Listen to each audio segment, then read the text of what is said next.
Greetings, guys. Welcome back to my channel. My name is Monette, and this is my channel, Evolve with Monette. For those of you that are new here, I'm a professional intuitive empath, and the quick message for today is actually regarding bullies. Any past people in your life that gave you a really hard time, anybody that may have looked down on you, shunned you, whether it's family members, friends, exes, bosses, colleagues, co-workers, high school people, whatever. And I don't mean just that you're going down the whole list and it could be anybody, but I'm talking about the significant ones that stand out to you. I named that whole list because I'm sure we all amongst us can find and identify someone in that list. But the thing that you need to know about that is if someone really got to you, got under your skin, affected you, or if it's a pivotal memory or moment, because we empaths definitely can ruminate. I want you to understand that whatever they heaped upon you was their greatest fear. So if they gossiped about you, or if they bullied you, or if they talked about you, or if they were judgmental, whatever they were talking about, judging, or gossiping about was their greatest fear. And what they did was they invited that back into their life tenfold. Whenever I have to deal with situations with people and be confrontational, which is not something that I ever wanted to be, I was literally put on earth here to do this, but it meant that I spent a lot of years not doing it, meaning avoiding confrontation, being a people pleaser, being codependent, and all of the things that we empaths can all relate to along our journey. But God allowed me to have just some of the most egregious situations with some of the most horrible people so that I would find my voice, and I would find my voice for not just myself, but for some of you and for some of the clients that I work with too. My goal is always to empower, but that empowerment came from the soil, and that soil came from manure being piled upon me by people that were unkind, not realizing that I had an uncanny ability to dissect things about them. So here's the thing, whether you have that uncanny ability, well, let me reassure you, you do, know that what they gave to you will be heaped upon them. So the thing that they were worried about with you, or the thing that they were projecting onto you or making fun of you for, will be the thing that they are entrenched in, and they will be rolled around in like pigs who could not get enough. They always want more. So what I mean by that specifically is some of the people that I think about that were horrible to me, that didn't like scrutiny, that maybe could point fingers and say, look at how you people please, we're actually people pleasing. I couldn't see it because I was so worried about people pleasing for them that I didn't realize how much they were people pleasers and pleasers of men and women around them as well. And so the fresh hell for them is to be treated the way that I was treated. And they would say as much, wow, people talk to you crazy and people treat you terribly. Yes, I did definitely deal with my fair share of that. And that's why I'm vigilant about it now. I don't care what package it comes in or how well how well seeming someone may be. If I feel danger, a sibling, friend, or a colleague, or just new person to me, I will cut it off abruptly, and I will start to look at the person differently and assess it. That's the power of our discernment to protect ourselves. And I bless that in you. But what I want to tell you is this: if they tried you, if they bullied you, if they talked about you, the very same people maybe that they even did that with about you will be done back to them.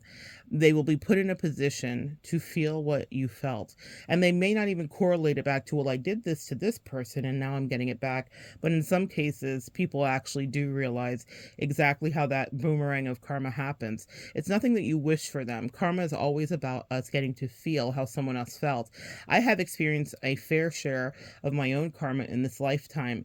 And what I want you to understand by that is that when I was doing whatever caused me to end up feeling how I made someone else felt, I may have felt justified, entitled, I may have felt completely in the right, or I may have known and had some inkling, that was kind of crappy, I shouldn't have handled that, that wasn't me exhibiting my bright light.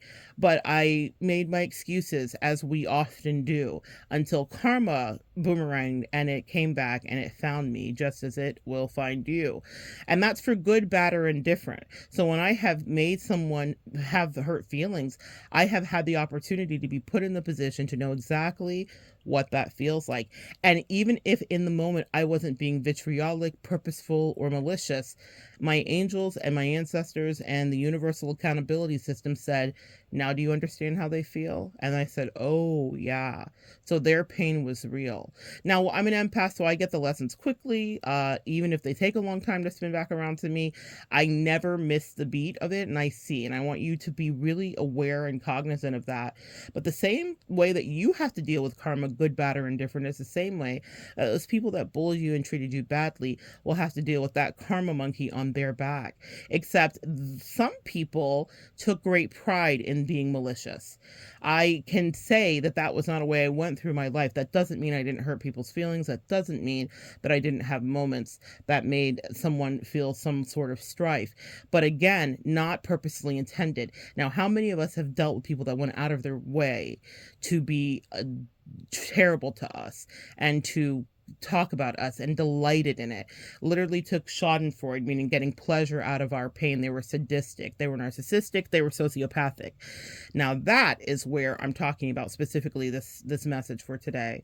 Those people will have that exact same energy sent back their way.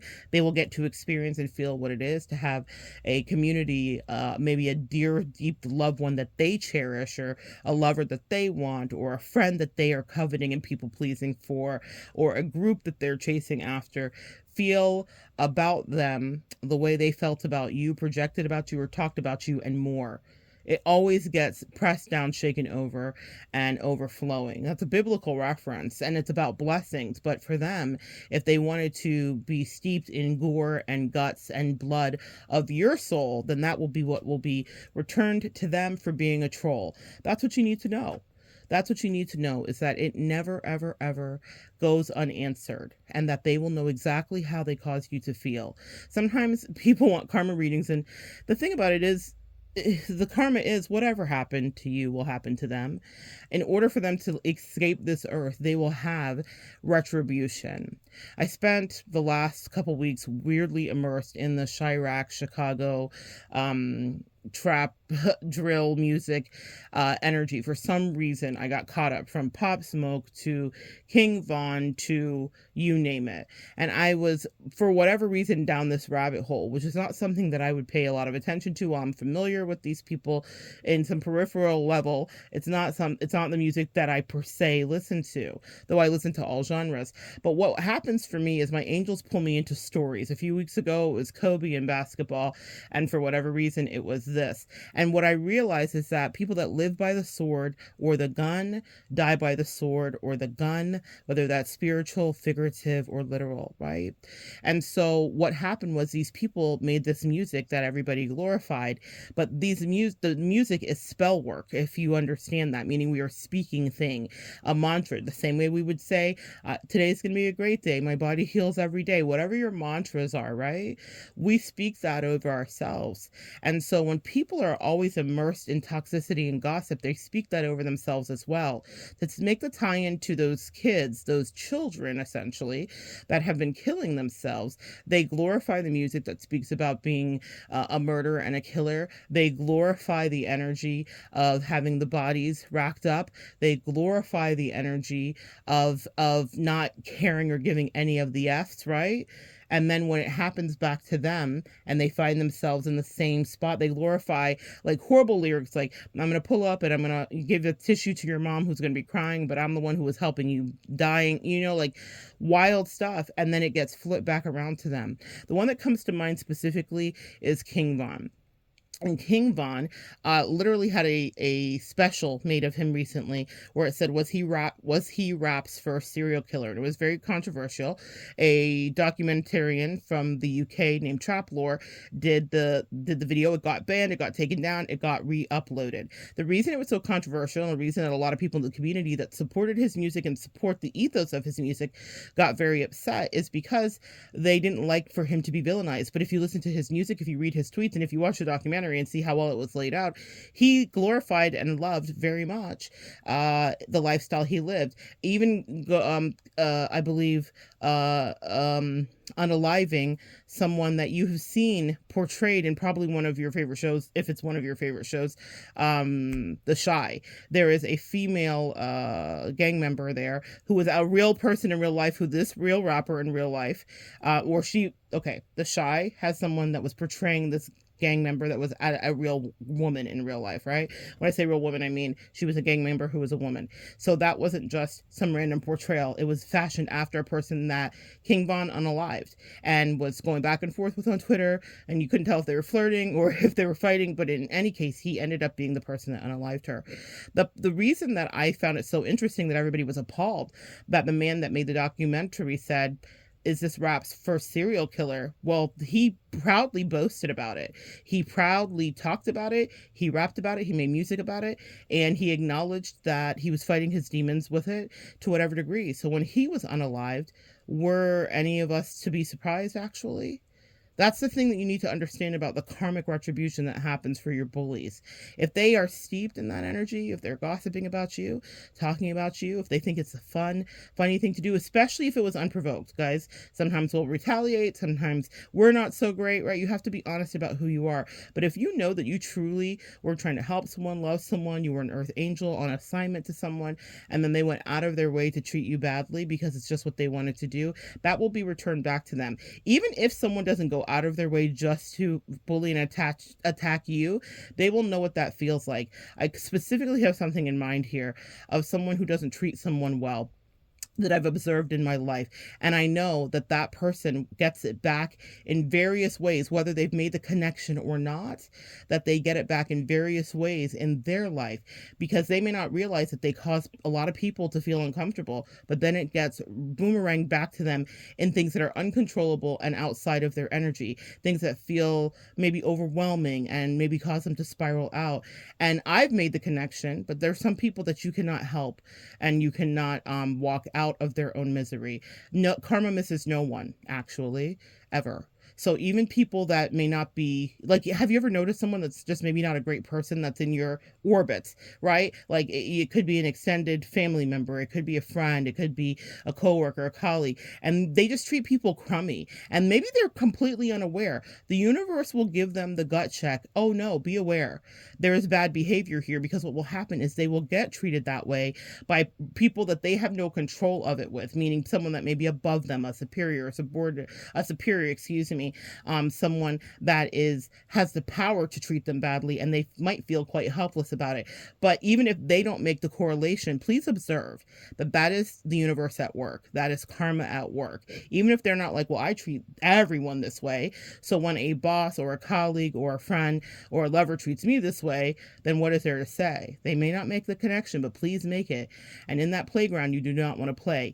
That's why even in the style of direct connection of communication that I am guided to do with people, as that's how my chart and my life is set up, I'm careful to be constructive, to be observant, to be honest, because I know that at some point in life that will be returned back to me. So before there's any quote unquote addressing of any situation, I think, how would I like this to be done to me? Am I being completely fair? Have I assessed this properly? Am I going to, and sometimes people need to just hear the damn truth, and that's just it. You can't always sugarcoat it or whatever, but nothing that I say to anybody I take lightly. It is never just a reactionary it's never a reactionary commentary from me.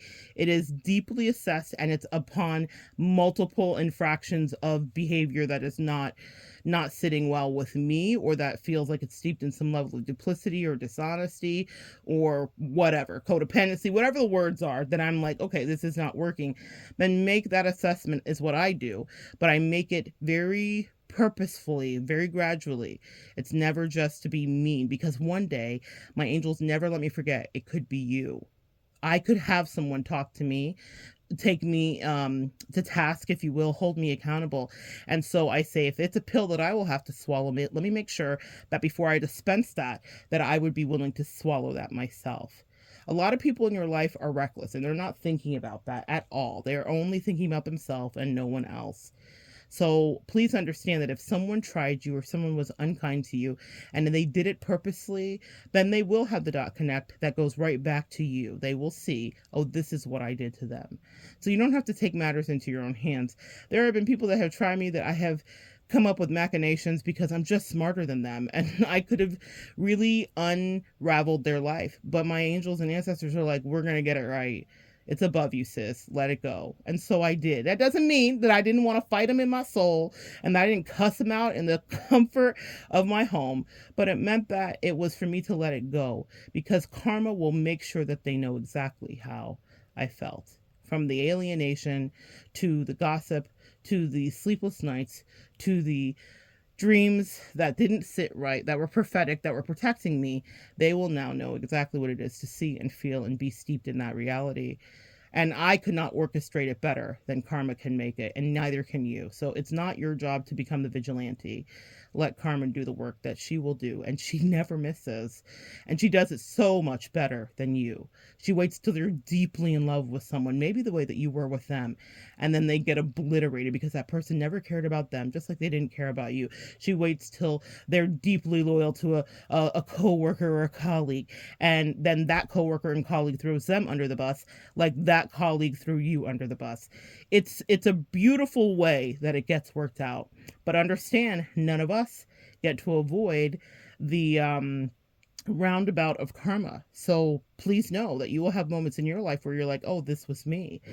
So that's why I'm saying live empathetically, because when we get our lessons, while they happen pretty quickly for us empaths, they might be easier for us to maneuver through because we never intend to cause pain or hurt or bad energy to anyone. I know that you don't. I know that I don't. It's just not something that we do. So please don't worry about what will happen. I mean, we will. It's just a function of our humanity and our human nature. But know that the bitter pill that they gave you will be one they are forced to swallow. And they will not be able to avoid it. And they will be as vulnerable as you were in that situation. Some of you guys write me beautiful letters and tell me how blindsided you were by the betrayal that happened to you. Please know, what a way to start your day, that betrayal will happen to them too. And it's not me wishing anything on anybody. We could never even. The truth is that the universe finds the way always to get even. All right, guys, that's your message for today. Come back and join me next time and we'll continue to evolve together.